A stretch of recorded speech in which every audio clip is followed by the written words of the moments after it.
looks like things have tapered off a little bit. So for those that tuned in after I started my little spiel here, again, my name's Anthony. I work here at Photocare. My expertise happens to be more in medium format, but I am also a Fuji X series owner myself. I personally have XH1 and I have X70. I am a convert to Fuji fairly recently, as of 3 years ago when I came to Photocare. And so I've got a little bit of experience with these cameras. We are really pleased to have Karen Hutton here today. She is a Fuji X ambassador, has a few Fuji cameras herself. I'll let her talk about all her gear and all that as she's talking about her images. She's a landscape photographer. I hope that you have checked out her website already if you weren't expressly familiar. What we're going to do is she's going to share, we'll answer some relevant questions to what she's talking about during the time, and then somewhere around the 45-minute mark, we'll kind of slow down and we'll change to just questions and answers.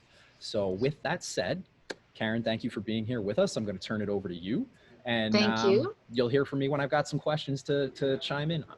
Well, that's just perfect. Chime in any old time. I'm an open book. I got to tell you, everybody, I'm really excited about this presentation today.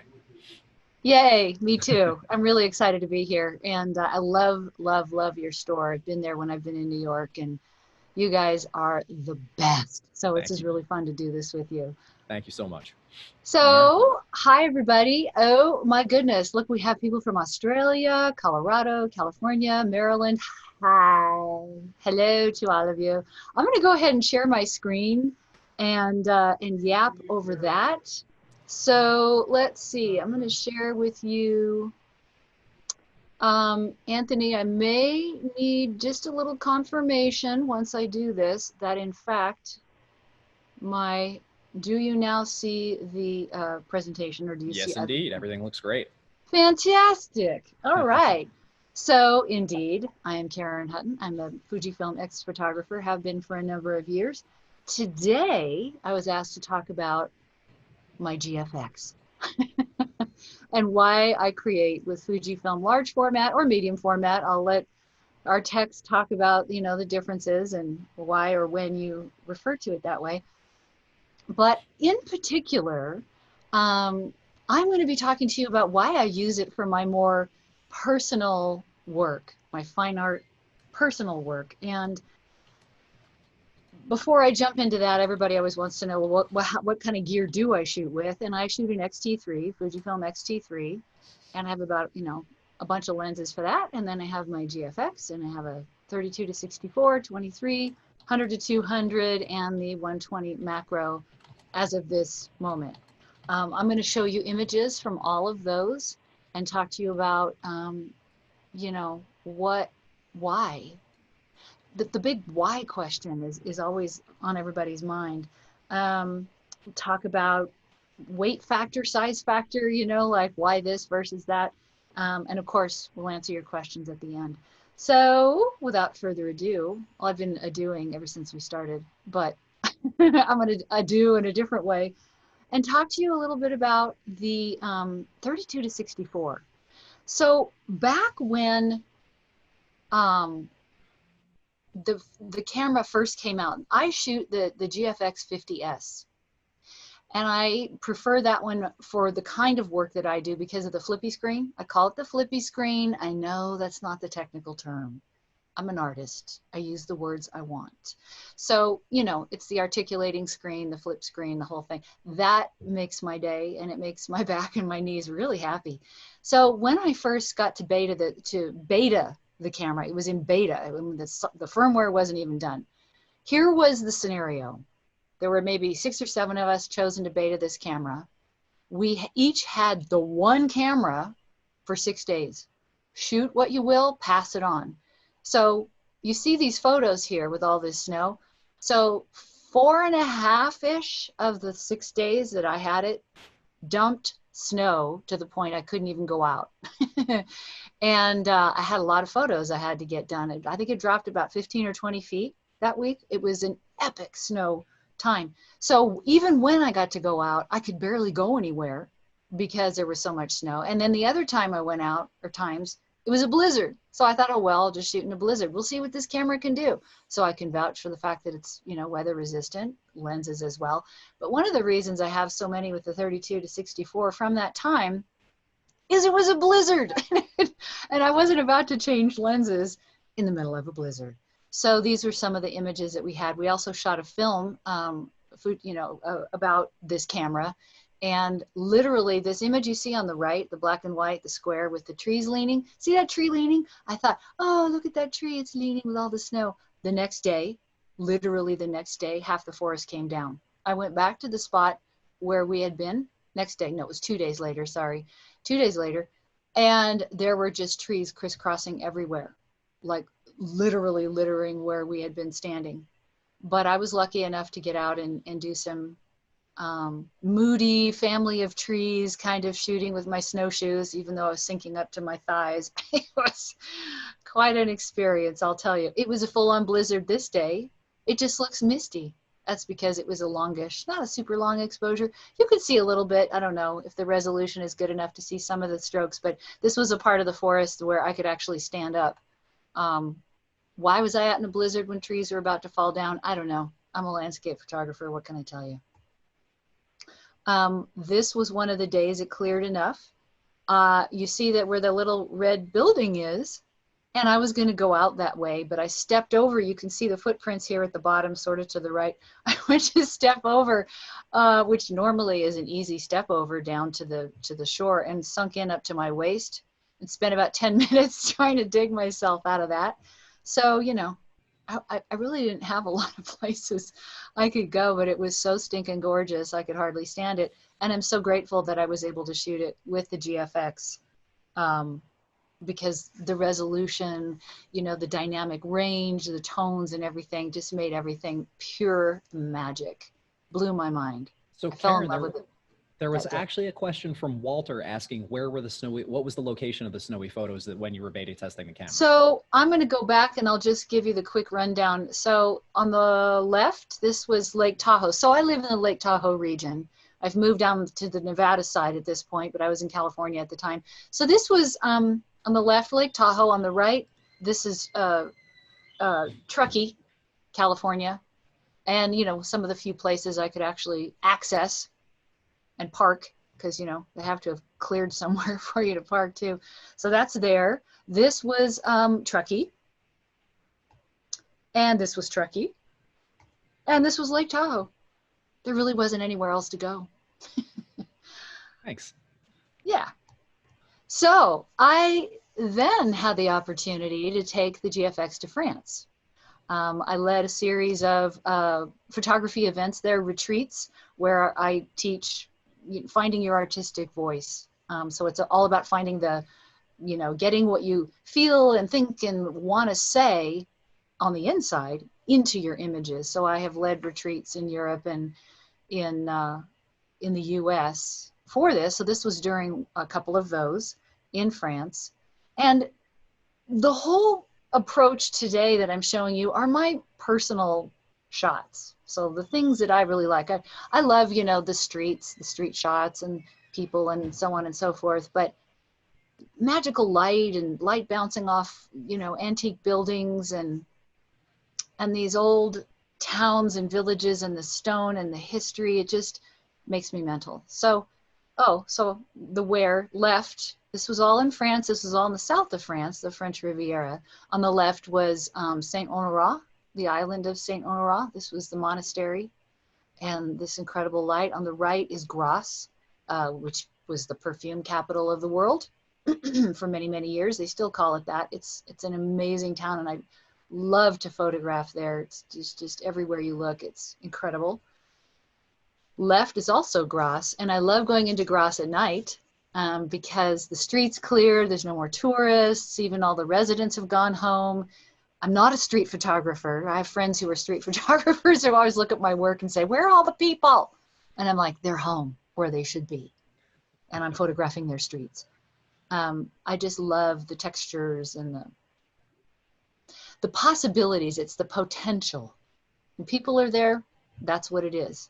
You know, it's all about the people. This where does this exist in time? You know some things, but not other things. So it's a kind of an imagination extravaganza in my estimation. And on the right is also in grass.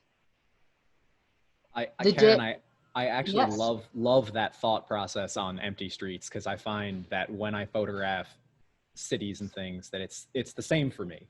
Right. I am more about telling a more obscure overview of the place than the actual time and place and the people. Right. It's just how I look at it. Yeah, me too. And it's like my imagination goes to town once everybody's gone. I don't know why. Why do I shoot landscape? I don't know. This is like an ancient village landscape to me. Exactly.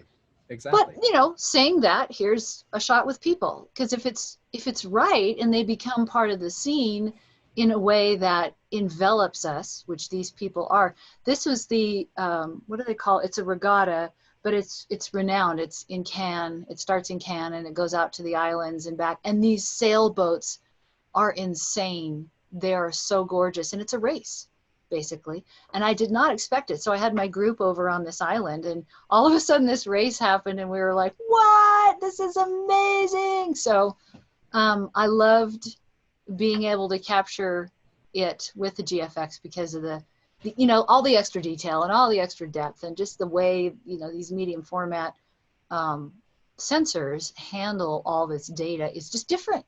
It just is. It's a planner. The planes that you're photographing are different. They stand out from one another differently. That's how my eye perceives it anyway, which is one of the reasons I love it so much. And again, from Saint Honorat. So therefore, because of this whole planner thing and the planes, not planner as in your Franklin planner, planes of what you're looking at, and the colors, of course, and the tones and the micro contrasts, which are all the reasons that I switched to Fujifilm to begin with, that I love so much. It's all there. And then, just this extra stuff that it sees that even my eye can't see. Always just gets me all excited. I also care. Go ahead. Yeah. Sorry. Anthony. Jamie asked a question. Was that where you took the Hotel Lux photo? I'm not sure. Hotel Lux was Venice. Venice. Gotcha. Okay. Mm-hmm. All right. And that was actually with, if I'm not mistaken, I think it was a vertical shot, and it was at night. I think that's the one I'm thinking of. She can confirm if that's not right. And that was actually with my X-T3, because I didn't have my GFX at that point. Gotcha. And that was last year. And Tommy actually just asked, how do you approach photographing these? Was it particular mode, aperture priority, manual? I guess asking question in terms of your shooting style. Just in general? Yeah. So generally speaking, I use aperture. The only time I'll switch to shutter priority if I'm like in an airplane, or if I'm on a boat or somewhere that just has like this ambient movement. Then it's easier to do shutter, because between my movement and the movement of the world I'm standing on, right. Aperture is a little bit dicier. Sure. But mostly I do that because honestly, I tried shooting full manual, and I don't know, the camera thinks faster and better and more accurately than I do. So why fight it? It does. I mean, I understand. Does. If I'm doing walk around, everyday photography, I'm almost always in aperture priority. But if I'm, photographing moving objects, I'm probably in shutter speed. Yeah, exactly. So it's just whatever floats your boat. As long as you get a good photo, who cares? Exactly. But I also understand someone who's trying to figure that out for themselves, why they would ask. So just to prove I shoot people sometimes. But see, when I shoot people, it just has to have this thing going on. So this woman looking at this waiter who's looking off some other way, it's like this whole crazy, and then these people in the background looking at all of us. There was just like this zoom through the photo, and then this hilarious thing of what's going on. What is she doing? What is she thinking? Like, she looks like she's working some voodoo on him or something. It just cracked me up. And that was lunch in Antibes with my group. And then, because I have the GFX. So with the GFX, I have this vision in my mind of typically when people buy my prints in the past, they've always been big. I mean, like 60 inches, or I don't know how many centimeters that is, but you know, big, takes up a wall. And I realized there's something about the way I photograph that lends itself to that. Not that smaller is less legit, it's not. But I thought if I'm going to encompass this larger end, I've seen the difference, and it doesn't matter. It's just, you know, the more sensor size you got, the more data you got, the bigger you can go more easily. Doesn't mean you can't go big with a smaller sensor. It's just easier. And so, you know, the right equipment for the job. But I just thought, with all the detail and all the separation of the planes and this extra, like, feeling like you're in the world that this camera does, I wanted to do all the personal things that I don't share on social, but I love, such as the one on the right, which is on Tebe, which these shutters and this curly Q scroll, the wrought iron and the shadow on the wall and the textures is so about there. And I have such incredible memories and feelings about that whole part of the world and the things we've done there and the friends that I have there, that these little moments just melt my heart. So if I'm going to do it, I want it to be something really makes a particular kind of statement. Not that the other cameras don't, it just that this does it differently and it matches what I feel and what I have in my head. Ditto when I took my big, I call it the mighty Western road trip.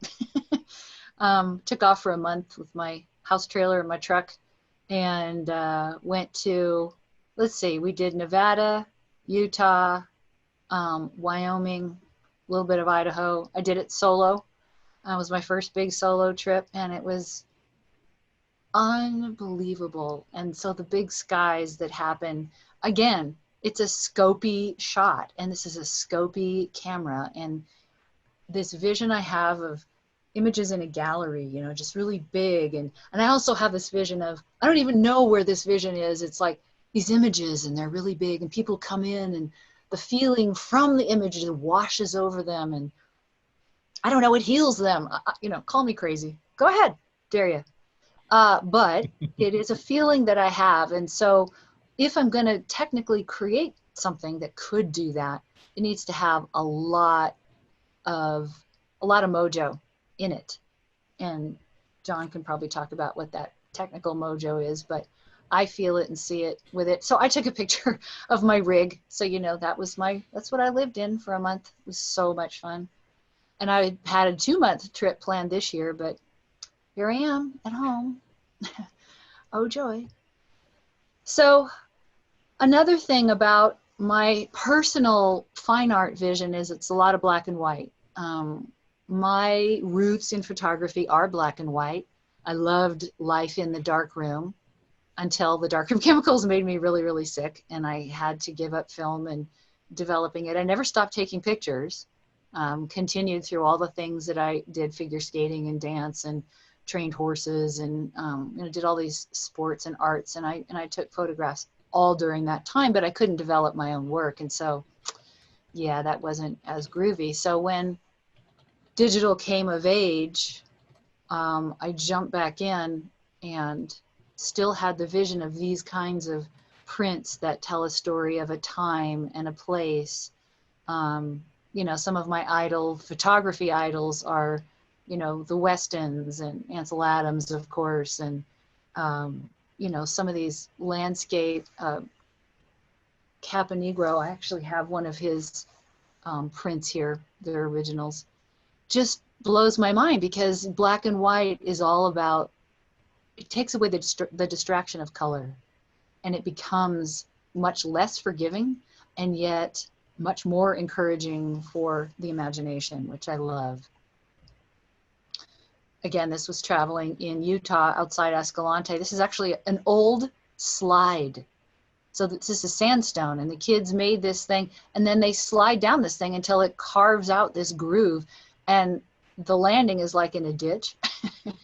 So they sit on this thing and slide from top to bottom. I don't know that they do it now, but this was the pastime in decades gone by. So again, a little piece of history and a beautiful light and shadow and texture type of shot, which just makes me crazy. So then I got to go, this is me, this is obviously not with my GFX, but I debated about showing you this first or second, because one of the things on my trip that I wanted to do was go into slot canyons. But I didn't want to go like to Arizona and go into Antelope Valley. I didn't want to go to the ones you can just access anyway. I wanted to go to slot canyons nobody knew about, that you needed a guide for, and that's what I did. So this was us entering the slot canyon, very narrow. In fact, he said, we're going in there. And I'm like, where? How do you even get in there? He goes, well, just start walking. You'll see. Sure enough, I'll see. So it was full of water. But I was out of my mind with delight because it was so freaking gorgeous. Oh, my God. And it was also boiling hot when I was there and very cool in the water in the nice canyon. But Lordy, I would not have wanted to do that by myself. Super dangerous to do alone. Super dangerous. If you don't have someone who knows how to read the sky, read the airflow inside, those flash floods, we'd had one, that's why that water was there. We'd had one the day before. You just don't go in there under certain conditions. And we had a what do you call those little devices that send a satellite signal? I can't remember. Going blank on the name, someone will think of it. Anyway, we had those. We had all kinds of protections. So I want to say that even though this is like, oh my God, look where you went. It was like, it was very carefully orchestrated because you don't do stuff like this by yourself. But this is why I did it, because to me, this is like the womb of the earth. This is pure magic. This is like where the elements come together to make this incredible sculpture that hardly anyone ever sees. And yet this beauty goes on for beauty's sake. To me, that blows my mind. The one on the left shows a, flash flood where a big old log got stuck. That's how high they go. And they can happen in seconds. And I heard some pretty gnarly stories. My guide has an incredible, I can get the exact name for later, but he's the head of search and rescue, as well as has licenses in 30, because you have to have a license to do this, in 30 slot canyons in the area. So, I felt pretty safe, but whew, it's an amazing thing. But this is what the GFX, this is what this camera was built for. This kind of detail, this kind of interpretation, this kind of story that is, I call it primordial curves, because it's primordial. This is the earth. This is beauty where beauty was made, on this planet. God loves this place. You can tell. So, capturing it in medium format is such a gift to me. It's just another one, black and white. Karen, Walter asks, what state town is Slot Canyons in?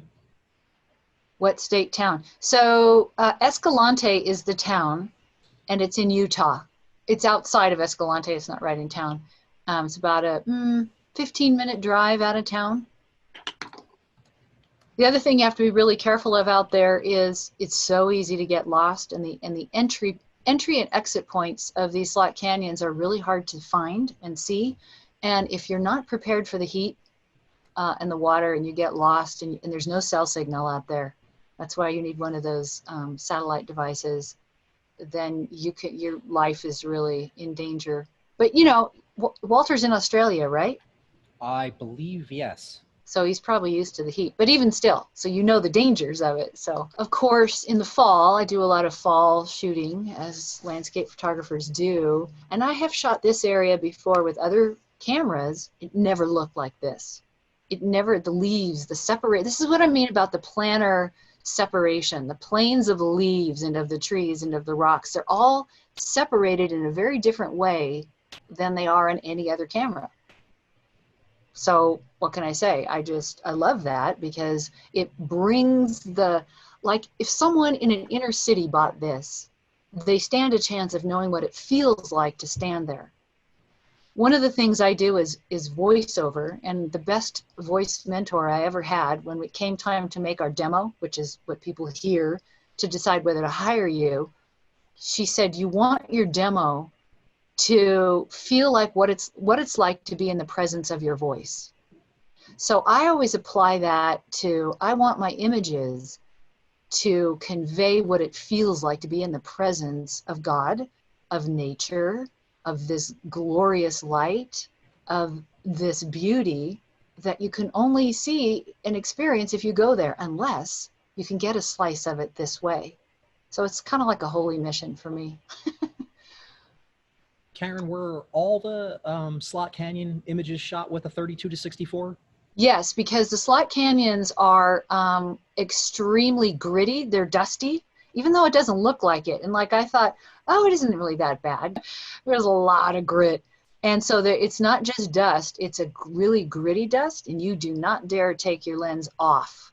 So unless I didn't have two bodies, so I couldn't very well do that. So I had to just kind of, I hadn't been in there and I wasn't sure, but I thought the 32-64, I prayed, I agonized over which lens, and I thought it can't be a prime because I don't know what I'm encountering and I won't have the ability to move exactly where I want to be for every shot. And I need maximum, shots to work out. So the 32-64 was my pick, and I think it was the right one for that. Sense. Yeah, yeah. So just a mood shot. I don't know, I love the light, love the color, slowing down. Then this is also the 32-64 because it's another aspect. This is kind of falls under more my travel, because I'm known as an international landscape and travel photographer. And the travel, I love going places, okay, so photography is my excuse to do that. Can't go far. So this is in Gray Eagle, California. It's just this little town in California where there's old stuff that I love. So, people touched this, people made it, some people did what they did and it's falling down, but I think it's beautiful. And, there's a lot of the gold rush, from like 150 to 100, 100 years ago, I guess. And a lot of the mountain people who built these homes that maybe weren't structured to last for, 300 years. So you catch them in these varying forms of decay, which I find beautiful, the textures. So the 100-200 was another lens I took on my road trip, and this is the kind of thing that I could do because, of course, I don't have a before and after like a 23 is just this huge expanse of, desert, and it's not that interesting until you bring in the formations of this area to have a word. And so the 100-200 does that. I'll show you another way I use this lens. So this is, of course, for big, bold landscapes where it's really far away, but you still want it to feel epic, right? So the 100-200 does a brilliant job of that. But here's one that looks like, oh, it could have been a macro, but no. This was in the Alabama hills. Let me go back one. This was coming from Escalante to the road that I was going to take to go to northern Utah. So this was just, driving, and I went, wow, that's really cool, and I pulled over and did some work there. This is in the Alabama hills in California, and the Alabama hills just makes me crazy too because of these rock formations and the way they stand at the foot of Mount Whitney, which is a whole other epic thing. So these guys, when you come in, like with the 100-200, like the 100-400, like on the XT3, that would have been way too much. The 100-200 was perfect for this kind of thing. And the clarity and the tones and the depth and all that stuff. It was almost more of an experiment because I wanted to know, well, what is it? I kept lifting the camera and saying, well, what do you have to say about this? Because I wanted to see on this trip, this was all part of the same trip, whether my idea of what it could do was really going to happen. As it happens, it did. But this was like one of my experiments that made me really excited because it kind of looks like a butt as well as the moon. And doesn't that just kind of work on so many bizarre levels? Okay. It absolutely does. I'm into it. I said it was personal work, so I don't have to pretend. So this was also when I stopped and did this shot, I had to park in this little, I don't know, I think it was a little tiny town of like 25 people, a really tiny town. And this was part of one of their fences. So some of them made these little fences for their yard out of just found materials, which found materials make me crazy too. And this, I just thought this was so beautiful and so interesting geometrically. I could get the depth of field that I wanted. I should have probably put these settings in here. I didn't think of that. But the other thing I do with this camera that is really fun is play with the aspect ratios. And I did that here. That big, oh boy, John, you might have to pipe in. What is it now? 65 wide by like 24 tall. It's 48.3 millimeter by 32.9 millimeter. So it's not quite like a 645, but it's about 2 times bigger than a full frame sensor. Well, the sensor is, but I'm talking about this aspect ratio, which is more than 16 by 9. It's the one that's even. Yeah, hold on. Hold on, I'll give you. I know. I was like, I should have had my camera here too. It's what is it? 65 by 24. There we go. 65 by 24. Yeah, so it's like the old Fuji 6 by 17. Right. Panoramic camera. And so one of the things about doing that that's really good for your photography is, like, I mean, I take shots that I crop later, and this actually crops the shot somewhat. You know, you have less pixels in the resulting image. As it happens, it doesn't matter because the sensor's so big and the images are so big. But the reason I love to do it is it trains my eye. Like, I've always thought, oh, I'll see the shot and, I'll crop it as much as, because I believe in cropping in camera as much as I personally can.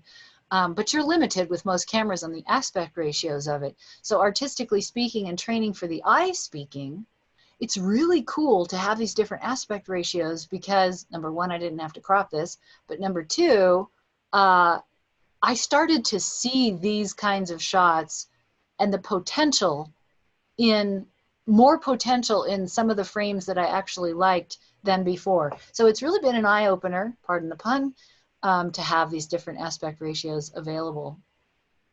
So we have an area in California that's pretty close to my house. So I'm very close to the California border. And it's ranch country, cattle ranch country. And there's a lot of these old barns that are,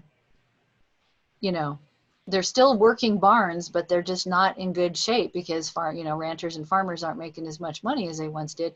So I drove into one of them, and the owner, who was a woman, came out and greeted me to see what I wanted. And I said, do you mind if I take pictures of your barn? Because another thing I'm crazy about is old barns in my personal work. I grew up on a ranch. We had an old barn. I loved it. I love the wood. I love what it happens over time. So she said, sure, go ahead. So I spent an hour working my way around her main barn. That was one of the ones on the right. And then there was another building, which is the one on the left, with the lines and the textures and the time conveyed. I don't know why I love it. I just do. So but here again, even in these small shots, I call them small shots, they're intimate shots. Think about it. Aren't your intimate feelings and your intimate opinions and ideas, aren't they powerful? Aren't they epic in your mind and in your heart and in your soul? Almost more than, here's a piece of chocolate. Okay, I probably shouldn't use chocolate because a lot of us feel strongly about chocolate. But, something from the outside is beautiful and awesome. But the feeling you have about it is what lives with you forever. And when I want to convey that, those are hard enough because they're personal to begin with. So if I'm going to convey it, I want the equipment. Again, this is why I was jonesing after a medium format camera ever since I was in my 20s. I just wanted one forever. So it was a huge excitement and blessing when it happened, because to convey some of these personal things, you need an epic way to gather the information visually. And to me, that's what I can do, which thrills me. And, so this is all still the 100 to 200 because of the way I can carve intimate settings. So these aren't that far away. The one on the right was kind of far away. The one on the left wasn't that far away, but it was just far enough away that I couldn't get this close without getting swept down the hill. And there was snow and ice. And I just thought the better part of valor was to put on the 100 to 200. But because of the clarity and the sharpness and the, all the juice that goes along with it, there you go, the teeth.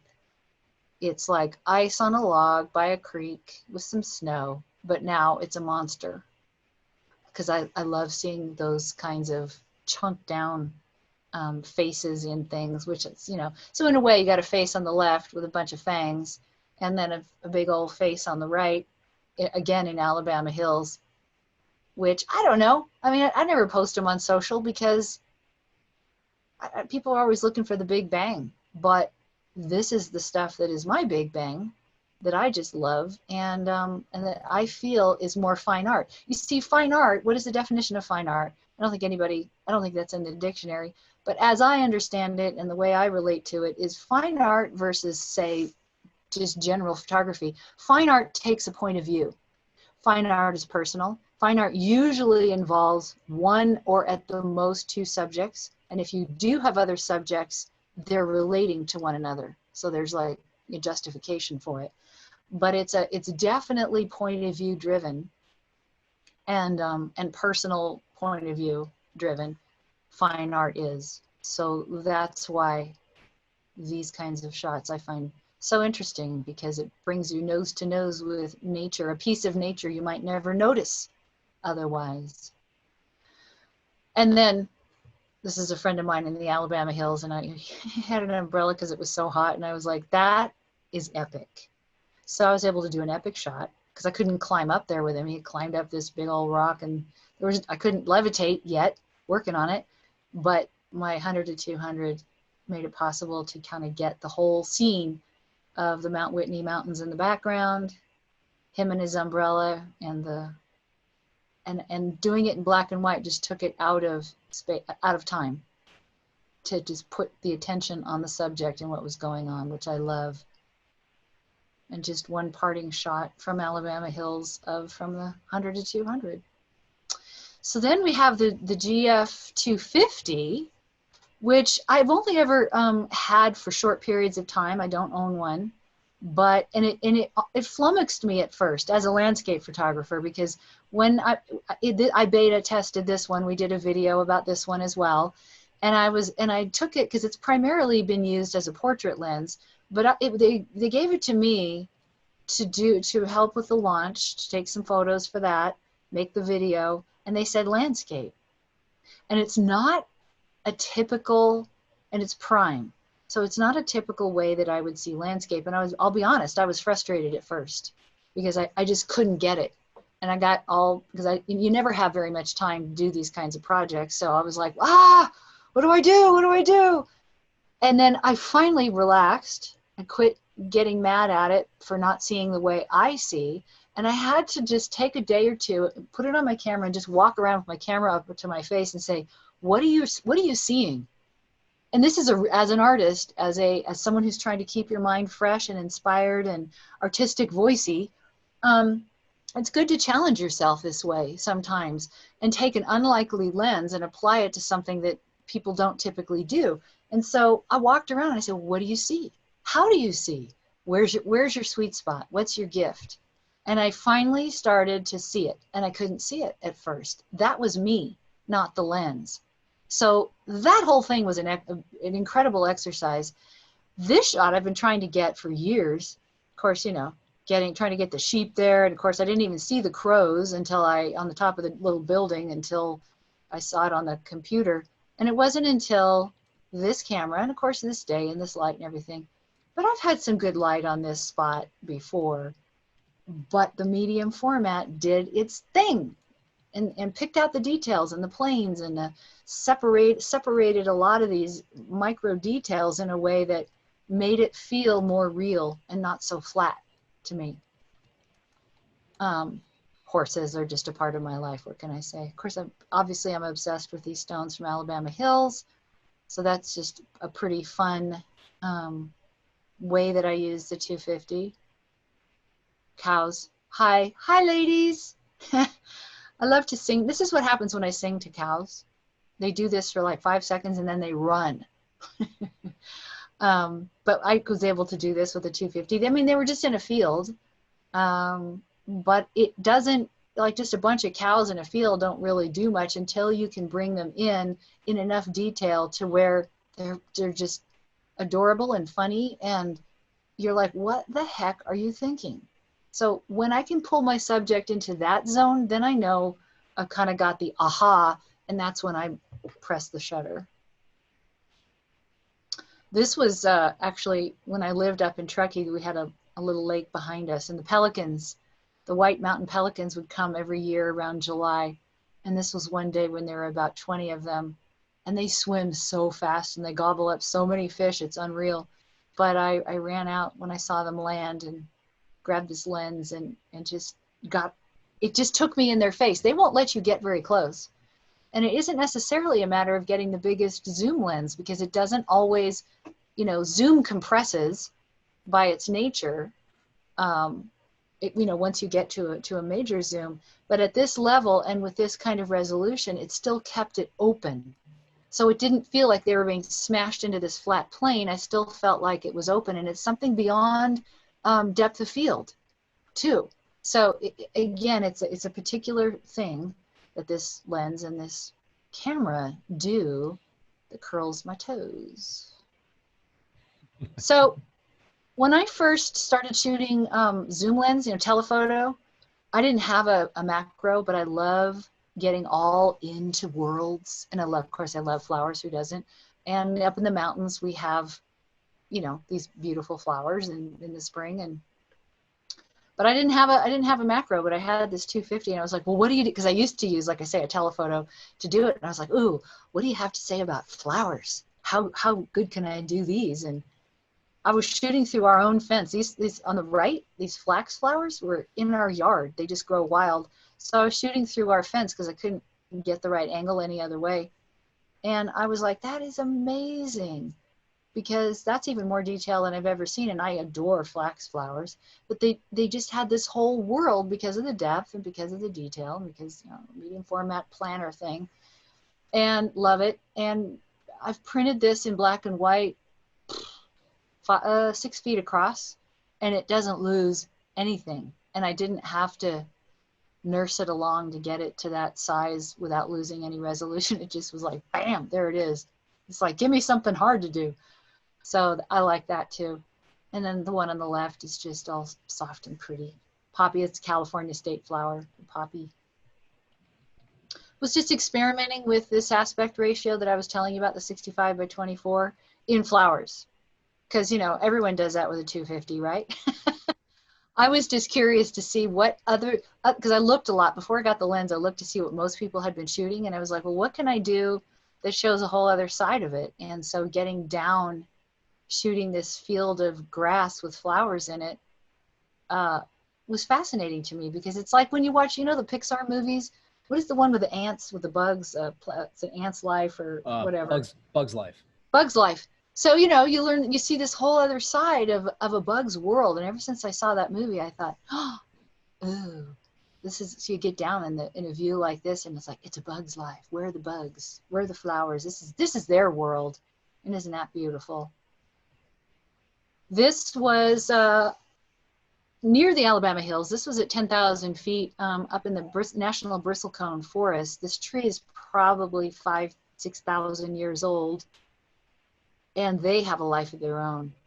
And this was sunset. And it's just, you know, in terms of personal shots, a slice of something as magnificent as one of these bristlecone pines is all you need to get the character. I like slice of, I like this, the DNA of something. You know, how can you capture the DNA without a lot of extra? That's always a challenge I ask myself. So for me, in this moment, this was the DNA of this tree and this sunset and that sky. Any less, and it kind of lost something. Any more, it became too general. So and this is another example of the planner, you know, the detail, how it just feels sort of 3D. That's why, and plus it's like a raccoon, and what the hell's going on here anyway? You know, it was all those things. I think I shot this 16 by 9 because I wanted to eliminate everything that didn't tell this story, put it that way. Hey Karen, we're actually starting to get it's 3:48 right now, so Great. you might want to start diving into some of the questions that we've saved for the Q&A portion. All right, I went a little slower than I expected. That's all So I'm just good. going to, as we're talking, I'm going to just thumb through so they can see, you know, the 23, which is wider, and just keep talking. If anybody has a question, I can always stop. Alrighty. So let's see here. Let's see. Well, one of the first questions that came in through our Eventbrite registration, which we got a lot of questions this time. Typically, people skip that section and don't ask anything. And Oh, this that's time it great. seemed like everybody that registered asked questions. So unfortunately, we won't get to all of them, but I've picked some of the top ones. Why Fujifilm? I'm sorry, I didn't catch it. Why Fujifilm? Why did you switch from where you were? What were you using before? And why'd you So I switch? shot DSLR, and I don't know if we're allowed to say the other. You could say what the brand is, sure. No So I problem. was shooting Canon, and I had that was, you know, I started to travel internationally with my Canon, and it started to become really hard to carry all the gear. And I had a month-long trip coming up. I was showing this photo right here, by the way. This is with my 120 macro. This is the other thing I love about medium format, because I missed this shot, except I didn't really miss it. It's a little grainy because I was shooting at a really high ISO. But I don't typically do a lot of cropping. I like to do it in camera, but I did on that one. So here's me. So anyway, I was shooting Canon, and I had a big month-long trip with a lot of, like I was going to be going a lot of different places, spending a week here, a few days there, just a lot of moving around. And I had started to fall with my backpack because I had so much gear in it. And I had a couple bad falls because it was so heavy. I would start to tip, and then the backpack would take over and make sure that I fell the rest of the way. So that wasn't too much fun. And plus I needed to carry other things. So I started looking at mirrorless, but I wanted, you know, I had a whole list of things that it had to be, you know, the color, the tone, the dynamic range, shall I get out of screen share? You can leave it up, or Okay, it'll just be two we'll just big leave it talking up. heads. Yeah, that way Yeah. if folks All don't have right, your website, they can write that down. sure, absolutely. And so it had to have all these things. So I auditioned, I don't know, 6 or 7 cameras. Had not tried Fujifilm. A friend of mine said, you know, I think you should give it a try. So I did, and I'm glad I tried all the others, because when I saw Fujifilm, I was like, that's it.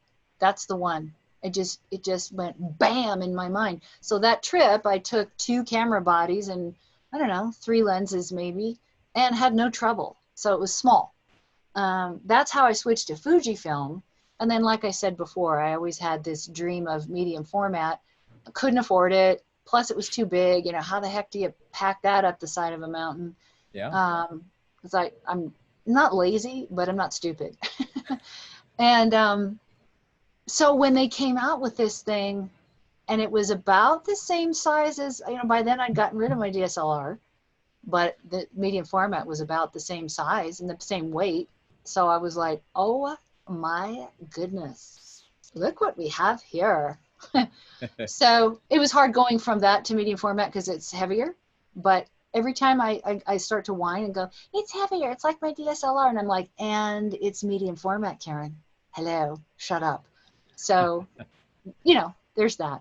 Yeah. We had a couple of questions about, let's see, Terry Price asked, what tripod do you use for your GFX landscape work? And then there was another one from someone similarly, do you use tripods, monopods, or is it mostly handheld?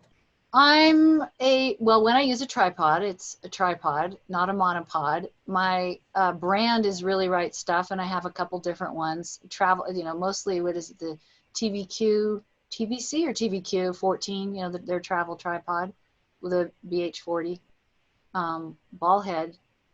I'm not kidding. I mentioned the brand and the size specifically because most people don't think that'll hold a GFX, and it does. So I use that. And then I love handheld because to me that's, especially for my personal work, that's part of how it feels personal, is holding it. Without and a doubt. seeing how steady I can be. What level of ISO do you generally use, and what are you comfortable pushing that camera to? So it depends on the shot. So I shoot typically between 400 and 800 most of the time. Most of the time I'm moving, so I'm not willing to lose a shot because I wanted a lower ISO, because that's just irritating. I don't mind grain, and the particular kind of grain that's not even that high of an ISO. How high am I willing to go in answer to that question? 8, 10? I don't mind. And I say it depends on the shot because, you know, some shots I just want to have creamier looking. I don't mind grain. Black and white is all about grain. And the kind of grain that Fujifilm has when it does show up is really looks old-timey. It isn't like, I liken it to the dots are not all the same. They're all different. So it looks real natural to me. Looks like natural film. Without a doubt. That was when I started using Fujifilm cameras. What really turned me on to it, that even at higher ISOs, I felt that the way that the file broke down didn't feel like digital. It felt more film-like, which was amazing. Exactly. Yeah. Exactly. And I love that. I love film like. I love analog sound. I do voiceovers, and some of my people just love digital sound, and to me it sounds soulless. So I like sound even with a little hair on it. So I like that film vibe a lot. Walter asks, how much post-processing is done, especially the Western road trip, and which software is being used? Wow. So Western road trip was, just thinking through what I showed you, not that much. I am known for doing a lot of post-processing, and I'm not shy about it at all. But on that trip, I didn't do as much. But when I do, I'm a Photoshop girl, and I use a lot of Exposure 5, exposure software. I'll use Nik, DxO Nik software. Those are kind of my two main ones. I have a couple other fringy ones that I do. But yeah, I'm not one of these people that's like, it has to be perfect. It's so close to being right out of the camera. I don't really have to do that much, especially on those. But when I want to, when I'm going for a more fantastical feeling, which I do, yeah, I don't mind. I'll pull out the stops. Let's see here. I'll use Nik software, Silver Effects sometimes too, but I like the black and white in exposure very much as well.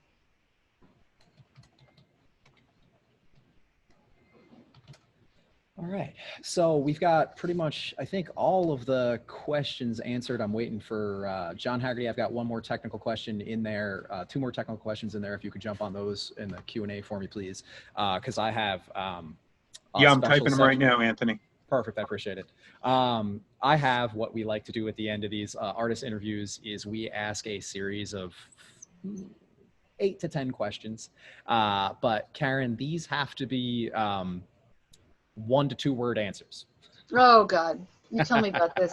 I'm scared. He's not told me what these were. No, Nope. he just said, I'm going to ask you these questions with 1 or 2 word answers. So be ready. And I'm like, how do you get ready for something like that? I'm nervous. And I can't, you know what? On my screen, I'm looking at myself and I can't, I just can't. Well, yeah, let's have it as a conversation between 2 of us now then. Yeah, let's put it back to that. And why isn't right. it? There we go.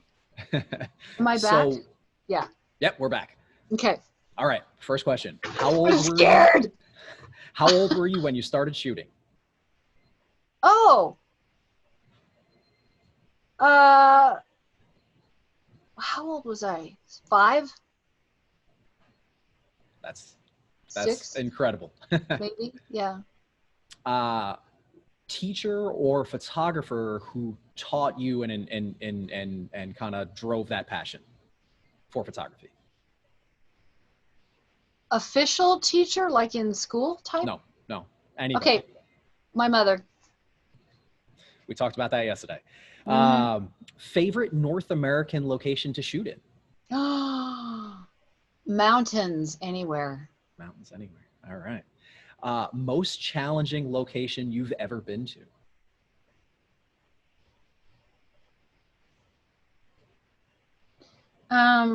Challenging location.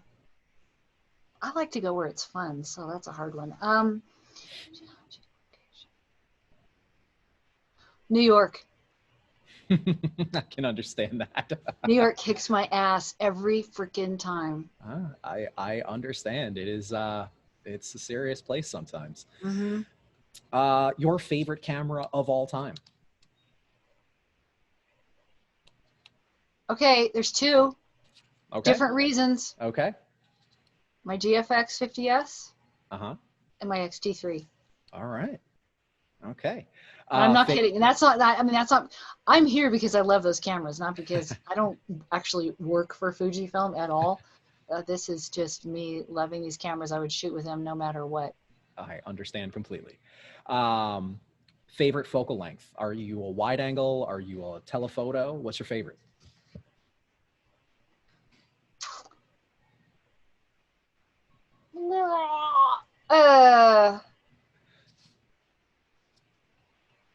I'm trying to get it down to one or two words. That which serves the purpose.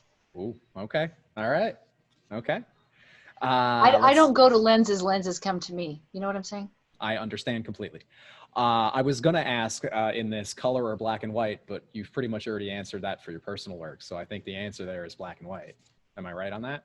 Pretty much. And again, it depends on the situation, sure. Yeah. But what speaks to you most? Black and white. Except when I'm in the mood for color. You know, I'm a colorful person. I love it. Black and white also kind of cleanses the palette, the visual palette. So there's that too. Understood. Favorite photographer?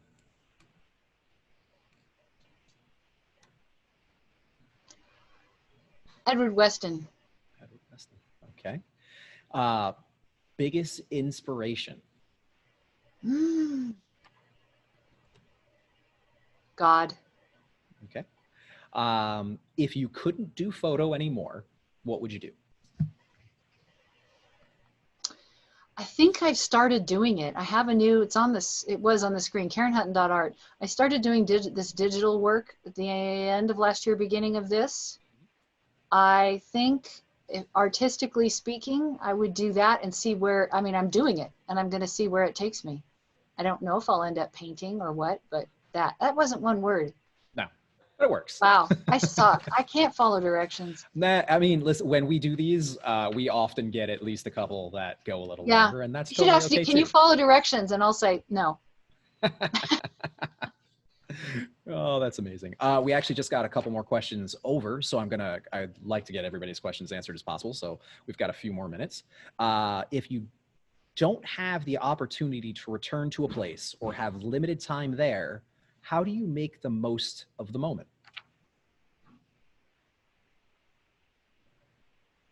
Ask the beginning of that question again.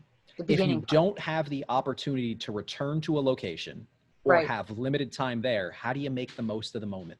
Oh my God, I break out in a sweat when I think about that. So what I do is I try to plan ahead of time. I do a lot of research. Mm-hmm. I will look at Google images of the place for times of day, location, everything I can learn about the area. I'll look at Google Earth. I will make a list and do my best to, at least that gives me some kind of framework, because I can work really fast. I'm actually really fast when I shoot, but the thing that gives me, that freaks me out is not knowing where to go and missing it because I just don't know. And where that came from was I took a trip when I was 17 years old by myself to England to visit a friend. And then on my own, this was in 1973, went on my own to Wales, well, I went to Wales, but then I went on my own to London and other parts of England and somehow missed Stonehenge because I was 17 and we didn't have the internet and I couldn't do my research. And that was one thing I always wanted to see. And I missed it because I didn't know to look for it there. Right. Which sounds really stupid. It does. It sounds idiotic now, but this was another era. And, you know, I thought it was somewhere else in England. I didn't know it was right outside London because I was only going there. Right. So ever since then, that was so embarrassing and so stupid. And now there's no excuse. So I make sure I do my research. Excellent. All right. So thank you so much for that. I'm just going to I've got a couple slides here to put up. So give me a moment. Let's get this going up here. So when it comes to Support. If you need more support or you have more questions that weren't answered, obviously you can always contact PhotoCare, or you can, Fujifilm has this wonderful program right now to schedule your one-on-one time with a Fujifilm tech expert. There is a website for that, which I'll drop into the chat in just a moment, but you can see it here on the screen. I'll put it in the chat though, so you can click and go from there. If you're interested in purchasing a camera, you can always contact us here at PhotoCare. We're more than happy to help walk you through your questions, needs, find out what the right camera may be for you, lenses, all of that. We're here to listen, help, and make sure that you get the right camera that you're going to be happy with. So give us a ring at the store or email sales@photocare.com. Additionally speaking, currently Fujifilm is going to have a special offer for GFX and X series for attending this webinar. We can't publish what it is, but if you email us at sales@photocare.com, we can share what that information is and get a special little bonus for that. And then we want to thank Karen so much for coming. We want to thank Fujifilm for having this. And obviously here at PhotoCare, I want to thank John Kosha, our store general manager, for helping put some of this together. And Jeff Hirsch, the store manager, Manny Tejeda, who is typically here in the support chat answering questions as well. He's going to get this turned into a YouTube video for us. Generally speaking, we try and have it up the next day, but he's out for the weekend. So we'll get this up and going on probably Monday or Tuesday. We'll send a follow-up email about that as well. And I just want to gonna stop the share so I can get the let's see here. There we go. So there's all the links: Karen's website, PhotoCare's website, the Fujifilm Tech Time, and the email addresses to get in touch with PhotoCare if you have questions for support, questions for sales. We've got the email addresses for that in there as well. Karen, thank you so much for coming. This was fantastic. You are so welcome. Thank you for having me. You're doing more of these, aren't you? Oh, yes, absolutely. We have more webinars coming. If you go to, it's going to be a mix of artist interviews. It's going to be a mix of hands-on technical training, smaller form topics. So head to the PhotoCare website and go to our events page for the current schedule of what we have up. And I promise we'll have more and more coming as we go. With these strange times that we're in, we unfortunately can't do these types of trainings in store anymore, but we do have the ability to do webinars for the group. We also have the ability to do some one-on-ones in the nice little sound stage that I have here. So please let us know if there's anything else we can do to help. Please stay safe out there, everybody. Thank you again, Karen. Thank you, Fujifilm, John Haggerty, for answering questions, Brandon Remler for asking questions. Thank you so much, everybody. Really appreciate you coming, and have a great weekend. Bye, everyone. Take care.